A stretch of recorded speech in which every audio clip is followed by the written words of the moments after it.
أعوذ بالله من الشيطان الرجيم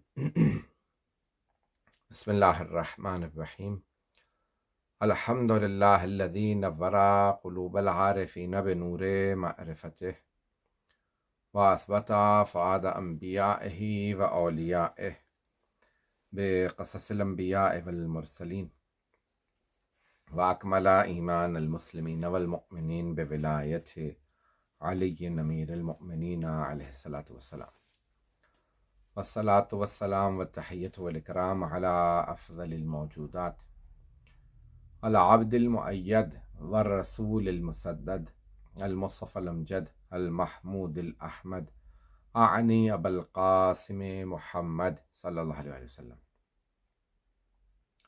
وعلى روحه ونفسه وسهره ووسيه سيد الأتقياء والأسفياء مولى الموالي إمام المتقين علي بن أبي طالب عليه الصلاة والسلام وعلى أوصيائه لا سيما بقية الله في الأرضين روحي وأرواح العالمين لتراب مقدمه الفدا واللعنة الدائمة على أعدائهم أجمعين من الآن إلى قيام يوم الدين. أما بعد فقد قال الله الحكيم في كتابه الكريم بسم الله الرحمن الرحيم ولقد نصركم الله ببدر وكنتم أذلة فاتقوا الله لعلكم تتقون. صدق الله العلي العظيم. Allah subhanahu wa ta'ala in the Holy Quran in Surah Al Imran in verse number 124, 123 and 24 and onwards in the next coming verses 125, 126 talks about the battle of Badr and briefly says that وَلَقَدْ نَصَرَكُمُ اللَّهُ Allah subhanahu wa ta'ala certainly helped you in Badr, on the day of Badr, in the battle of Badr, which is 17th of Ramadan. Badr is a place outside Medina. So far the Muslims were persecuted, the Muslims were tortured. In the early times when the Holy Prophet ﷺ declared that he is a messenger, his followers in Mecca, one of the brilliant people ever to have lived on the surface of the earth. He is the best according to the Muslims, or even by non-Muslims. The 100 most influential people in the history, he had written the Holy Prophet to be second, and now he revised it and he said, no, he is the first. One of the most influential people to have ever lived, he says. And he's the most influential person. So he says, how? Because he started off his message, Islam, in a small town in Mecca, and within his lifetime he migrated. The 12-13 years in Mecca were tough, but then the people who migrated with him to Medina, and then people in Medina, they all started believing, and slowly it spread all over the Arabian Peninsula, and it became one of the greatest religions of the world. And the Muslims, basically became the most honorable people in the world. So Allah subhanahu wa ta'ala guided the Holy Prophet and to Medina, and he guided him to Medina because to save his life, because his two main protectors, Hazrat Abu Talib, who gave him refuge, and Hazrat Khadija salam, who gave him all the wealth, they had both passed away. So the Almighty said, now migrate to Medina. That was still Yathrib. So the Holy Prophet's mother was from there, his grandmother, and some of his relatives were from Medina, around Medina. So he came to Yathrib. Now that he migrated, so I want to talk about the whole concept of battle in Islam, and the war and everything, and Badr itself. So the Holy Prophet migrated, and still the non-Muslims, the tribal leaders of Mecca, Quraysh, they were still continuously planning on killing him, because they had planned to kill him, and that's when Allah subhanahu wa ta'ala told him to migrate. But they were still planning to hurt the Muslims and persecute them. So what they did was, after the migration of the Holy Prophet sallallahu alaihi wasallam, second year of his migration, they said, okay, let's loot all the houses of the Muslims who've migrated. So now they're not here, so we can just loot and take everything. Abu Sufyan led the whole of this process, and he took everything, and he said, I'm going to sell all of these household goods of the Muslims in Damascus, in Syria, so Damascus. And he started traveling with his whole caravan and taking all the stuff. And the Muslims heard, and the Holy Prophet was informed that everything has been taken. And the Muslims were very badly hurt, and they said, we want to fight and take our things. And what happened was that the Holy Prophet ﷺ said, no, we will not fight until Allah subhanahu wa ta'ala allows us to fight. And even in Makkah, they did not allow, Allah subhanahu wa ta'ala did not allow him. And the Holy Prophet did not, when Allah subhanahu wa ta'ala, the Holy Prophet said, okay, now we may be ordered. And Allah, said, leave Makkah, because there is a holy site. And Makkah was a holy city because of the haram of Allah subhanahu wa ta'ala, the grand mosque, Masjid al-Haram, Khana Kaaba, the house of Allah. So the Holy Prophet migrated to Medina. And later, when Medina became sacred, Imam Ali al-Islam migrated from Medina because of the haram of the Holy Prophet sallallahu alaihi wasallam. He was going to go to battle, so he said, I'm not going to fight in Medina. So he migrated to Kufa. And Imam Hussain al-Islam likewise did not fight in Makkah, Medina.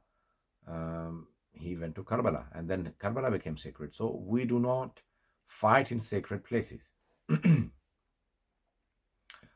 Nevertheless, the Holy Prophet ﷺ had migrated to Medina, and now when he heard, and the Muslims heard that Abu Sufyan is taken, looted the houses of the Muslims, and he's taking everything to Damascus, so they all said, we want to fight. And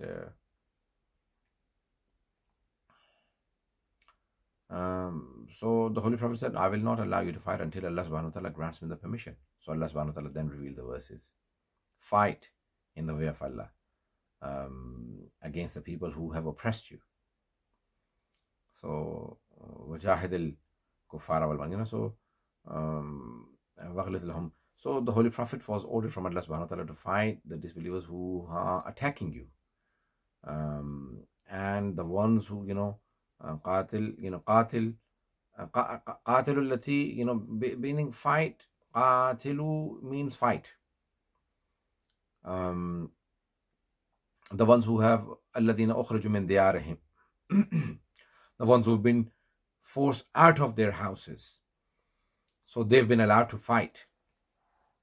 And the ones who were oppressed, وَظُلِمُوا, and who were oppressed. So, Allah subhanahu wa ta'ala said to the Holy Prophet, you're allowed to now fight, but do not transgress. And let there be no transgression, no fitna, but you're allowed to defend. And so now the Holy Prophet decided and announced that he's going to fight and take everything that has been looted from them. So the Muslims found out. They announced, and the disbelievers found out in the Quraysh in Mecca, and that Muhammad sallallahu alaihi wasallam is going to be attacking Abu Sufyan to take the things. They said, let's go and fight him. So they all came and intervened. Abu Sufyan was informed, and he said, I'm not going to fight. I've got all of this merchandise which I've looted, which I'll lose for wealth. He just left the Quraysh and he went to Damascus to sell those things. But the Quraysh came to Badr. The Holy Prophet left Medina either on the 2nd or 3rd of the month of Ramadan to come and fight the Quraysh. Anyway, so he came out, and when they reached the place of Badr, and the Quraysh came, and the Holy Prophet left with an army of 313 Muslims, and that's Ashab Badr, and likewise Imam Sahib Islam will also have 313 soldiers. So they all came out And the Muslims had only 2 horses and very few camels, so they came out to fight, and the Quraysh started preparing. Abu Jahl quickly got Utbah, Sheba, all the tribal leaders, and said, let's attack Muhammad and kill him for once and for all, and let's finish it. So they said, how many horses do they have? They said 2. So we said, we'll have 100.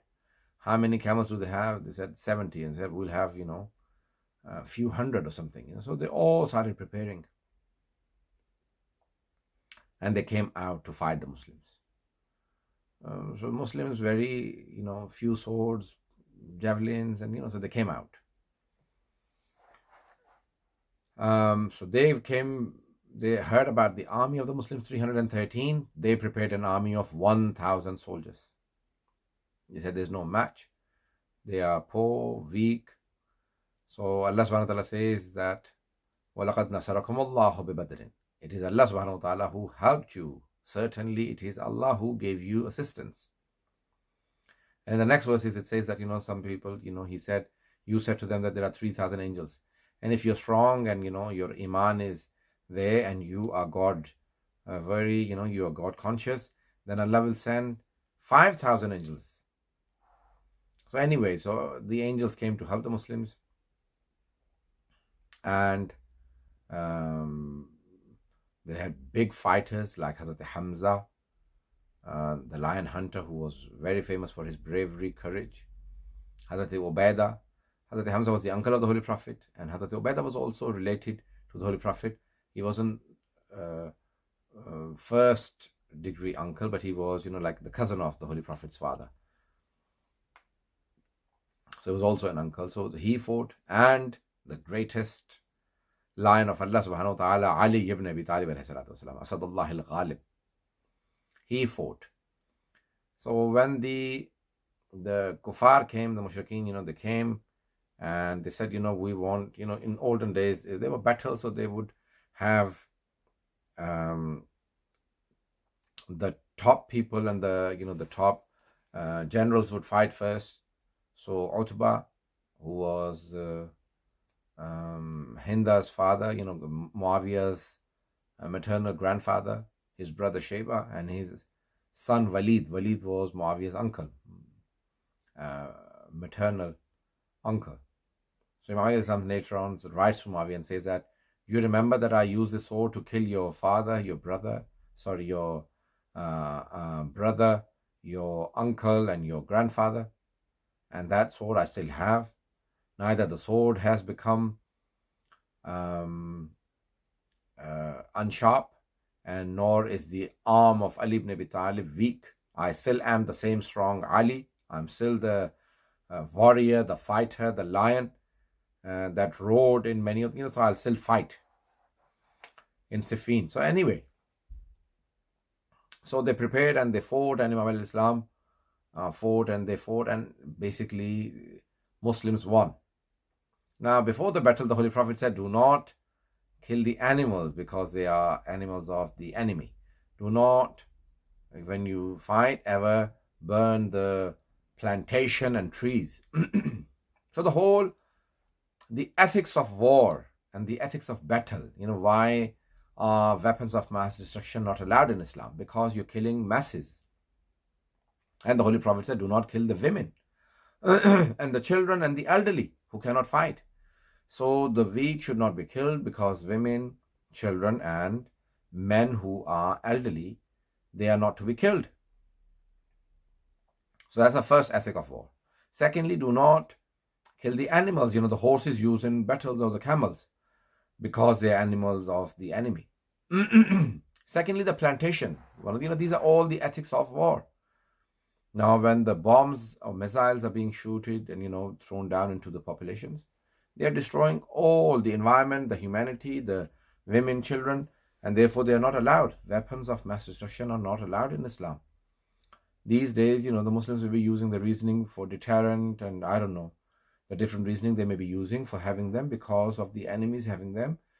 As a deterrent, you may use it.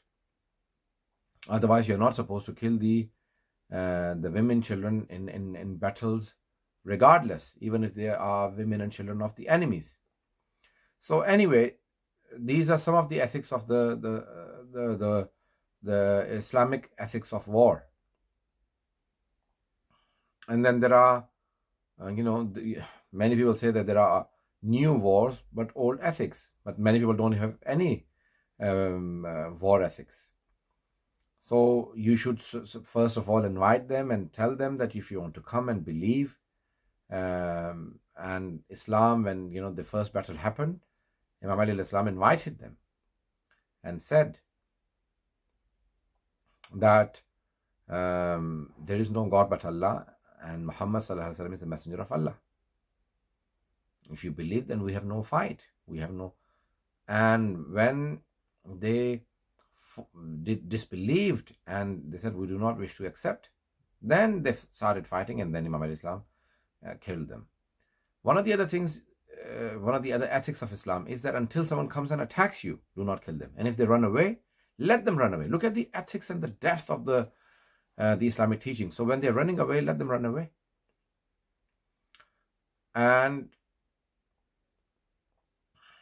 so most of these disbelievers had no idea, they did not understand and the teachings of Islam, and if they were to leave and not accept the message, only then we will fight. And the Holy Prophet ﷺ, if you look at all the battles, he was instigated, meaning the Muslims were being either looted or like the Battle of Badr, they took away everything. So he said, I'll not fight, but I'm coming with an army. So unless you fight us, we will not fight you. We want to take everything from you that you have taken, looted from us. Likewise in the Battle of Khaybar, the Holy Prophet ﷺ, the Muslims came and complained that we've been attacked. Whenever we're passing by Khaybar, the Jews of Khaybar, they are looting us. They are taking everything away from us. So the Holy Prophet wrote to them and he said, do not bother my followers. Do not interfere with their merchandise. Do not interfere with their lives when they are traveling for business. Do not attack them. If you do, then I will have to confront you. So they ignored the letter of the Holy Prophet and the warning, and they said, what can you do? So he wrote again to them and said, do not interfere. They did not, and the third time he said, okay, and now that you're not stopping, I'm giving you a warning, until and unless you apologize and return all the goods you've looted from the Muslims, I am coming to Khaybar and I will conquer it within 40 days. 40 days is the day that I'm giving you. So he came, and for 39 days continuously he stayed there. He sent one man after the other, warned them, and when they did not accept, then he called Imam Ali and said, now attack and kill them. Anyone who retaliates, kill. So, look at the norms and the ethics of the Holy Prophet ﷺ. He is, even for the disbelievers, he is a mercy. And on the 16th, or the 20th of Ramadan, I think it is the 20th of Ramadan, which is Fatih Makkah. When he returned back to Makkah, he came to Makkah and he said, he gave the flag, the banner to Hazrat Sa'd ibn Ubadah, because there were two major tribes of the tribes that were living in Medina, Aus and Khazraj. These were the two major tribes, and the Khazraj, their leader was Sa'd ibn Ubadah. So Hazrat Rasulullah sallallahu alaihi wasallam gave the banner to Sa'd ibn Ubadah and he said, okay, you follow and tell that, I'm coming, we are all Muslims are coming. 10,000, some say 12,000 people he took with him in 8th Hijrah to conquer the conquest of Mecca without lifting a sword. They entered, 10,000 or 12,000 Muslims entered Mecca and they conquered. The conquest of Mecca is without any battle. So nevertheless, anyway, even in that, the conquest of Mecca, Hazrat Sa'd ibn Ubadah, when he was holding the banner, he said, Al-Yawm Yawm al-Malhama. Today is a day of revenge. The Holy Prophet ﷺ said, no, today is not the day of revenge. Why are you saying that? And he said, Ya Ali, take the banner from Sa'd ibn Ubadah and you carry it. So Hazrat Amir Islam went and he said, okay, give me the banner. So the Holy Prophet gave the chance to other Sahaba, the other companions, He gave the chance to Sa'd ibn Ubadah in the conquest of Makkah. He gave the chance to Abu Bakr in sending the messages, Surah Bara'at, Surah Tawbah to the people of Makkah. Then Allah subhanahu wa ta'ala sent a message and said, no, you either go yourself or send someone from you. So then he sent Imam Ali Islam. So he always gave a chance in all the battles and all the major decisions to the Sahaba. And when they could not perform, then he sent Imam Ali ibn Abi Talib alayhi salatu wasalam. So that no one complains that we never get a chance. It is always Ali at the front line. Always in Makkah, he was at the front line. In Medina, he's the forefront. In all the battles, he is the commander-in-chief. So he gave the chances to other people when they could not perform. Then he called Ali ibn Abi Talib alayhi salam. So in the conquest of Medina, Imam Ali alayhi salam took the banner from Hazrat Sa'd ibn Ubadah when he was saying, Al-Yawm Yawm al-Malhama. Malhama is revenge. It is a day of battle. So the Holy Prophet said, Imam Ali should take it, Ali ibn Abi Talib alayhi salam. When Imam Ali Islam came, he said, Al-Yawm Yawm al-Marhama. Only the lam he changed into Ra. And he called Malhama Marhama. Today is the day of mercy. And he said, Ya Ali, why mercy? They persecuted us. They continuously continuously throughout our life in Makkah, they were killing us and torturing us. The Imam Ali said, no, today is the return of Rahmatan lil Alameen, the mercy of the universe. The Holy Prophet is coming. Muhammad Mustafa is Rahmah of Allah subhanahu wa ta'ala. He's the mercy of Allah subhanahu wa ta'ala. So today is a day of mercy. So even the conquest of Makkah is with the mercy of the Holy Prophet. So he said, anyone who takes refuge in Kaaba, Makkah, in Baytullah al-Haram, will be forgiven. So, he announced different names. Even the enemies of Islam, he gave their names. He said, you can take a refuge with them. Why? To soften their hearts and make them believe and accept Islam. And they did. Many did not accept Islam from the core of their heart, from the bottom of their heart, but they still came into Islam. And because the Holy Prophet ﷺ saw this as an opportunity, that let them come in, even if they are now weak, don't kill them, let them come into Islam.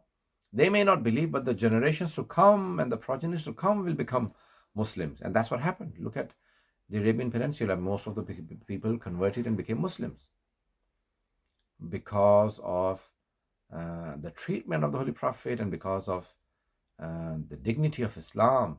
They all became Muslims. So it is with the mercy of the Holy Prophet ﷺ that the people converted and became Muslims. So he allowed them and he said, if anyone comes. So all throughout, so there are some legislations by the Holy Prophet. And in all the battles, any war captives, yes, there are war, the criminals or the enemies that were caught, that were imprisoned. They are people who are fighting against us, yes. Do you know how to read and write? Anyone who knows how to read and write, if you taught some Muslims how to read and write, then they'll be freed. It is these kind of ethics that won those people. And when Islam invited them, he said, oh, you're freeing us? We were fighting, we were killing you. Yes. If you teach us, some of the Muslims, how to read and write, you can be freed. Many of those, when they heard and they saw the knowledge of the Holy Prophet ﷺ, the Quran, and the knowledge and the mercy of Ali ibn Abi Talib alayhi salam, they became Muslims. In the Battle of Badr, many Muslim, men, non-Muslims were captives. And the Holy Prophet ﷺ said, invite them to Islam. Give them invitation. Preach to them. Different companions went and preached, and then came Ali ibn Abi Talib alayhi salam. And Imam Ali alayhi salam came and sat down in front of them and said, I invite you all to Islam. And he folded his legs, he sat down on his knees, on the ground with his head down, and he said, Ya Ali, aren't you the one who was fighting us in the plains with the sword? You were fighting like a lion. You're the bravest man we've ever seen. Is it you? Yes. But why are you so humble now? You were fighting. He said, at that time you were fighting and you were enemies. And now you are captive, so I have to be modest and I cannot fight. So first he ordered, he said, open their robes and release them. Let them sit down, and then I will invite them to Islam. So they don't feel the pressure.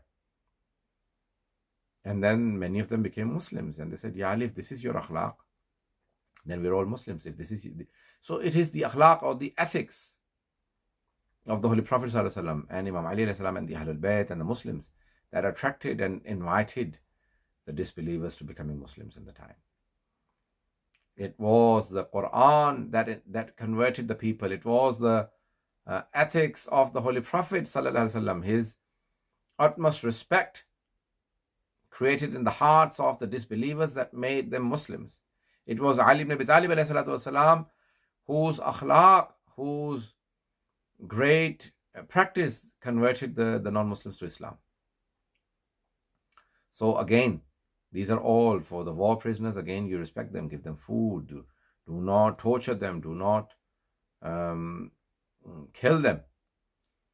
Amongst the ethics of the battle, even with the disbelievers, you cannot, Imam Zaman al-Islam will also take oath. When you become a soldier in Islamic army, these are the rules you have to follow. What are the rules? Number one, you will not torture any women or children. You will not rape any women. You will not kill children or elderly. You will be steadfast in your prayers. So look at all the different teachings of Islam that people have to follow. You see, sometimes we are attracted to this dunya and we are taken by the things that we are inclined towards. But Allah subhanahu wa ta'ala says, no, do not be inclined towards evil deeds. There is a beautiful hadith in Safinatul Bihar that I would like to quickly read out to you. Well, two hadiths that I want to mention. One from Nahj al-Balagha. Let me read out this hadith first, and then the one from Safinatul Bihar of Shaykh Abbas Qumi. In Nahj al-Balagha, Imam Ali says in sermon number 42, well, the sequence may be one or two here and there in different books. Inna akhwafa ma akhafu alaykum ithnani ittiba'ul hawa wa tulul amal. Imam Ali says that two things I fear the most about for you guys. For you, I fear two things the most. Because he's infallible, so he doesn't fear for himself, but for us, he fears for two things. Ittaba'ul hawa. He says that you will follow your desires, your evil desires you will follow. Watulul amal, and long hopes. Don't have long hopes. Long hopes meaning, hopelessness is disbelief. So you should always be hopeful of Allah's mercy. But sometimes, you don't do anything and you're just having long hopes. Oh, it will happen, it will happen, it will happen. But you don't do anything. Imam says, don't do that. And in Safinatul Bihar in volume number 2, page number 64, and this is a beautiful hadith that I want to mention. So, the ethics of Islam require that we defeat the shaitan, and don't let, when going into the battle, don't let your shaitan take over you and kill everyone. No, don't do that. As-sawmu yusawwidu wajhahu. Defeat shaitan. What kills the shaitan? Different ibadah defeat him. In this hadith it says, fasting darkens his face. Darkens his face meaning the light will be removed from shaitan. وَصَدَقَةُ تُكَسِّرُ ظَهْرَهُ. And giving sadaqah, giving charity in the way of Allah subhanahu wa ta'ala breaks the back of shaitan. وَالْحُبُّ فِي اللَّهِ وَالْمُوَازَرَةُ عَلَى الْعَمَلِ الصَّالِحِ يَقْطَعَانِ دَابِرَهُ. To love someone for the sake of Allah subhanahu wa ta'ala. Your love should be for the sake of Allah. And وَالْمُوَازَرَةُ عَلَى الْعَمَلِ الصَّالِحِ, and continuous good deeds break him in half. وَالْإِسْتِغْفَارُ يَقْطَعُ وَتِينَهُ. And what cuts his jugular vein is repenting to Allah subhanahu wa ta'ala, al-istighfar. So, the Holy Quran has said that, shaitan is your enemy. لا تتبعوا خطوات الشيطان إنه لكم عدو مبين. Surah Baqarah, number 164, Allah said, do not follow the footsteps of shaitan. He is your open enemy. So in the battle, you have to make sure that you are sometimes overpowered. You overpower your enemies. You are stronger. Imam al-Islam says, to forgive when in power is the greatest, is the noblest of the deeds. The nobility is that you leave your enemy when you're in power. When you can take revenge, leave it to Allah subhanahu wa ta'ala. Allah will decide. Sometimes, I have seen, in my life that I don't take revenge, and I say, okay, I leave this matter to Allah. This person has wronged me, I leave. And then Allah takes a revenge that I couldn't even imagine, I couldn't even think of, I couldn't even possibly do anything what Allah subhanahu wa ta'ala has done for me. So it is always best to leave Allah subhanahu wa ta'ala to Allah subhanahu wa ta'ala. So when you fight, if you're under attack, you have to fight. So Imam al-Islam said, he overpowered Amr ibn Abdewud in the battle of trenches, Khandaq. Amr ibn Abdewud crossed over the trenches and he came over. Some places, some people had not done their duty properly. They had left some trenches not as wide as they should have. Anyway, so he came over and he started inviting the Muslims. Anyways, it's a long story. So, but the Holy Prophet ﷺ sent Imam Ali ﷺ, and he prayed, "Oh Allah, you took away Ubaidah from me in the battle of Badr. You took Hamza in the battle of Uhud. Ya Allah, the only one left now is Ali. Do not take Ali away from me." So the Holy Prophet walked behind Imam ﷺ praying. Imam ﷺ came and fought Amr ibn Abdewud. He invited him to Islam first. And then he said, okay, if I heard you listen to one of the three things from your enemy, become Muslim. He said, I do not wish to become a Muslim. He said, then go back. He said, well, then all Arabian people, especially the women, will make fun of me that I left from the battle. I will not leave. Imam al-Islam, then come down from your horse and fight me. So he attacked Imam al-Islam. Fighting from on the ground meant that either you survive or me. So one of us will die. So he attacked Imam al-Islam, fought, and then Imam al-Islam threw him on the ground and sat on his chest. Before Imam Ali killed him, he disrespected Imam al-Islam by spitting on his face. So Imam Ali quickly got up and left. He had picked up his sword, Allahu Akbar. He wanted to kill him and he left. The Sahaba said, Ya Ali, why did you leave him when you had overpowered him? He said, because I did not wish to kill him for my own desires. I wanted to kill him for the sake of Allah subhanahu wa ta'ala. He's an enemy of Allah and his messenger. I did not wish to kill him for myself, that he became my enemy, so I kill him for my sake. No. So it is, and that's why the Holy Prophet said, ضَرْبَةُ عَلِيِّ مِنْ يَوْمِ الْخَنْدَقِ أَفْضَلَ مِنْ عِبَادَةِ ثَقَلَيْنِ. Ali's one stroke of Ali ibn Abi Talib in the battle of Khandaq, in the battle of trenches, is better than the ibadat of Thaqalain. All the jinns and mankind, or all the jinns and angels, or all the jinns and all the angels and mankind. So Thaqalain meaning two creations. Why one stroke is better? Which one? He hit 70 strokes in the battle of trenches, but he stopped one. Atullah Sheikh Hussain Mazahiri says that it is not the one that he had hit, it was the one that he stopped, because he did not wish for his desires to be a part of that stroke. So the one stroke that he stopped is better than the ibadat of Thaqalain, afdal min ibadat Thaqalain. We pray to Allah subhanahu wa ta'ala that, oh Allah, give us the tawfiq to understand Quran and read it, understand it, and follow the Holy Quran. Oh Allah, give us tawfiq to understand the Ahlul Bayt alayhi salam. From tomorrow nights, inshallah, we'll be talking about Imam alayhi salam. It is the nights for Amal and the nights for the Shahadat of Imam alayhi salam, Zarbat and then Shahadat. So inshallah, we'll talk about Imam alayhi salam, but oh Allah, for the sake of Muhammad and Ali Muhammad alayhi salam, make us truly understand Islam and Quran. Oh Allah, hasten in the reappearance of the 12th Imam alayhi salam. Oh Allah, remove all the tyranny and oppression from the surface of the earth. Oh Allah, protect our holy sites and remove coronavirus from the surface of the earth. Protect all the mu'mineen, Muslimeen, and all the humanity from all of the atrocities on this earth and all the problems. Oh Allah, increase in the tawfiq of all of these brothers and sisters who've organized these events, these lectures from the Husseiniya Islamic Society of Seattle. O Allah, increasing the tawfiq. O Allah, protect all of our family members, especially our children. Increase in their iman and health, wealth, with long life. O Allah, bless us with sincere intentions for serving your religion and your faith, and bless us with the acceptance of our amal in the month of Ramadan. Wa akhiru da'wana alhamdulillahi rabbil alameen. Wassalamu alaikum wa rahmatullahi wa barakatuh.